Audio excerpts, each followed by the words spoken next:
بسم اللہ الرحمن الرحیم۔ السلام علیکم۔ مومنہ وائس میں خوش آمدید۔ سامعین اکرام، آپ سے درخواست ہے کہ اگر آپ ہمارے چینل پر نئے ہیں تو ہمارے چینل کو سبسکرائب کر لیجئے اور ساتھ ہی لگے بیل آئیکن کو پریس کر دیجئے۔ سامعین اکرام، یہ کہانی ہے ایک ایسے ملک کی جہاں پر بادشاہ مقرر کیا جاتا تھا۔ ہر سال ایک نیا بادشاہ مقرر ہوتا تھا۔ ایک ملک کا حکمران بنانے کا طریقہ بہت ہی انوکھا تھا۔ وہ ہر سال کے پہلے دن اپنا بادشاہ بدل لیتے تھے۔ سال کے آخری دن جو بھی سب سے پہلے ملک کی حدود میں داخل ہوتا تھا تو اسے نیا بادشاہ منتخب کر لیا جاتا تھا اور موجودہ بادشاہ کو علاقہ غیر یعنی ایک ایسی جگہ چھوڑ آیا جاتا تھا جہاں صرف سانپ بچھو تھے اور کھانے پینے کے لیے کچھ بھی نہ تھا۔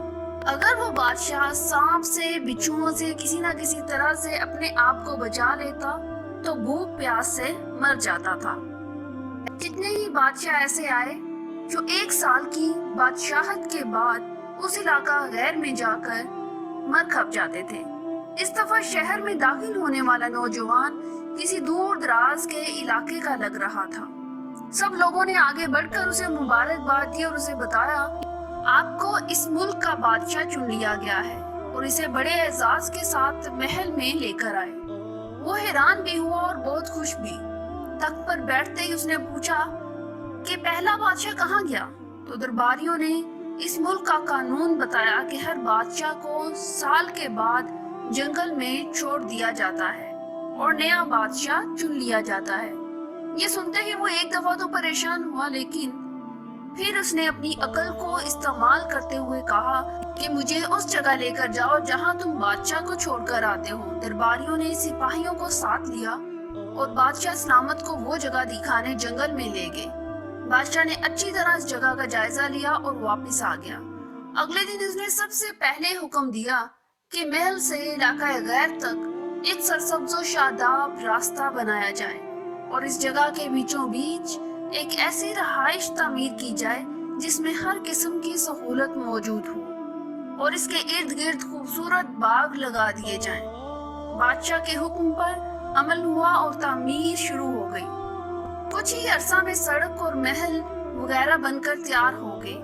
ایک سال کے پورے ہوتے ہی بادشاہ نے درباریوں سے کہا کہ اپنی رسم پوری کرو اور مجھے وہاں چھوڑ آؤ جہاں مجھ سے پہلے بادشاہوں کو چھوڑ کر آتے تھے۔ درباریوں نے کہا کہ بادشاہ سلامت، اس سال سے یہ رسم ختم ہو چکی ہے کیونکہ ہمیں ایک عقل مند بادشاہ مل گیا ہے۔ وہاں تو ہم ان بے وقوف بادشاہوں کو چھوڑ کر آتے تھے جو ایک سال کی بادشاہی کے مزے میں باقی کی زندگی کو بھول جاتے اور اپنے لیے کوئی انتظام نہ کرتے، لیکن آپ نے عقل مندی کا مظاہرہ کیا کہ آنے والے وقت کا خیال رکھا اور عمدہ بندوبست فرما لیا۔ ہمیں ایسے ہی عقل مند بادشاہ کی ضرورت تھی۔ اب آپ آرام سے ساری زندگی ہم پر حکومت کریں۔ اس انوکھے ملک کا نام دنیا ہے۔ وہ نیا بادشاہ میں اور آپ ہیں اور علاقہ غیر ہماری قبر ہے۔ اب آپ خود فیصلہ کر لیجئے کہ کچھ دن بعد ہمیں بھی یہ دنیا والے ایک ایسی جگہ چھوڑ آئیں گے تو کیا ہم نے عقل مندی کا مظاہرہ کرتے ہوئے وہاں اپنا محل اور باغات تیار کر لیے ہیں، یا بے وقوف بن کر اسی چند روزہ زندگی کی مزوں میں لگے ہوئے ہیں اور دنیاوی زندگی کی ایک مخصوص مدت شاہی انداز سے گزار کر ضائع کر رہے ہیں۔ ذرا سوچئے کہ آج ہمارے پاس ابھی بھی کرنے کے لیے بہت کچھ ہے، لیکن ایک وقت ایسا آئے گا کہ پھر پچھتانے کی بھی مہلت نہیں ملے گی۔